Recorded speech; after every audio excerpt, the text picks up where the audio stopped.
atau yang dikenal dengan bakjo, sebutan dalam bahasa Aceh. Pohon ini sangat mudah ditemukan di wilayah Kabupaten Aceh Timur, Provinsi Aceh, terlebih di Kecamatan Indra Makmur. Pohon ini tumbuh dengan leluasa, biasanya sangat mudah ditemukan di dekat aliran sungai dan kaki bukit, meski tidak ditanam dan dirawat dengan khusus. Namun, sayangnya, pohon ini masih belum menjadi prioritas perekonomian warga setempat. Padahal, seluruh dari bagian pohon aren ini menjadi sumber cuan. Misalnya, bulu jo, harga di pasaran Rp20 hingga Rp30.000 per ikat. Sedangkan sapu lidi dari jo ini di pasaran Rp15 hingga Rp20.000 per ikatnya. Selain itu, hasil utama buah jo ini juga bisa dijadikan kolang-kaling yang paling banyak dicari selama bulan Ramadan. Sedangkan air nira juga bisa diproduksi menjadi gula merah dan manisan dengan harga di pasaran sekitar Rp25.000 hingga Rp30.000 per kilonya. Entah mengapa nih, masyarakat juga belum fokus terhadap pengembangan perekonomian melalui bakjo, entah ketidaktahuan atau kurangnya sosialisasi dari pemerintah.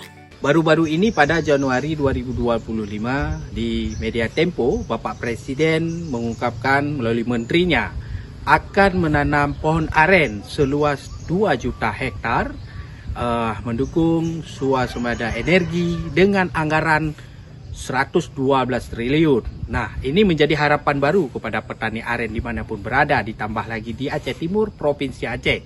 Pohon aren ini bisa tumbuh dengan leluasa di dekat sungai maupun di perbukitan.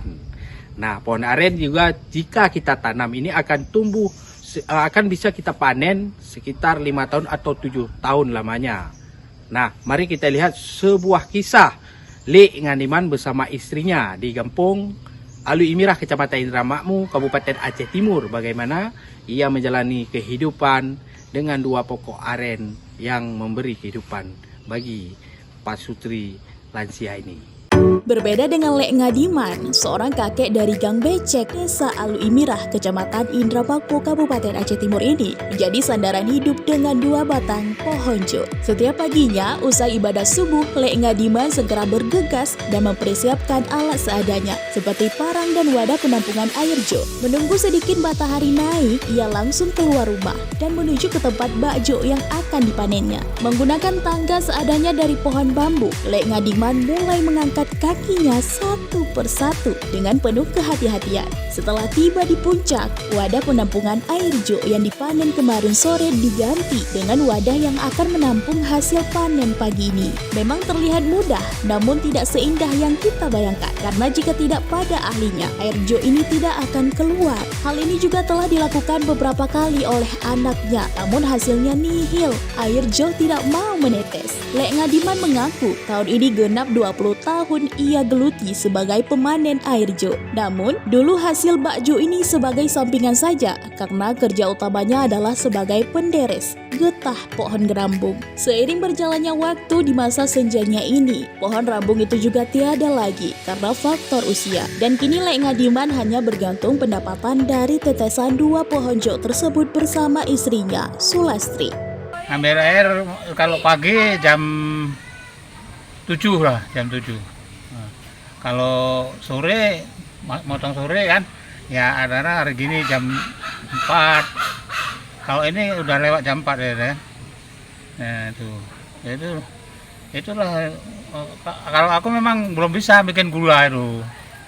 Gula toros kan. Gula toros itu nggak bisa bikinnya karena apanya itu, campurannya itu nggak tahu. Nah itu bikin manisan kalau itu.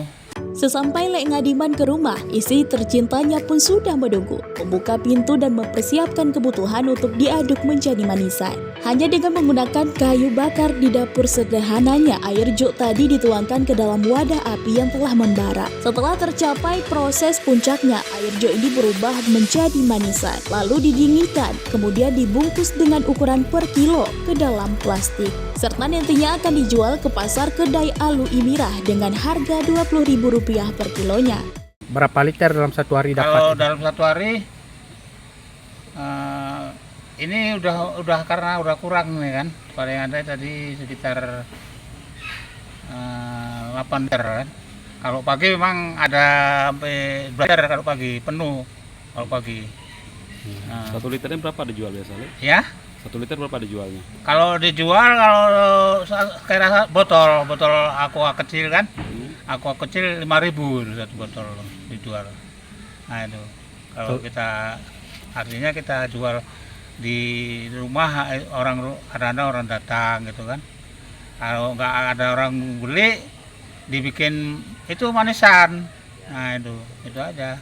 Manisan berapa dikira sekilo? Manisan 20.000 Per kilo. per kilo ya, 20.000 kalau manisan. Untuk 1 kilo manisan itu berapa liter air nira itu proses? 3,5 liter. Sekitar 3 liter. Selain itu, Lek Ngadiman juga berharap adanya perhatian dari pemerintah terkait dan pelatihan untuk pembuatan gula aren. Karena selama ini ia mengaku belum mengetahui bagaimana cara pembuatan gula aren yang mungkin harganya akan lebih mahal dari manisan. Dari Kabupaten Aceh Timur, Romi Syaputra melaporkan untuk Puja TV.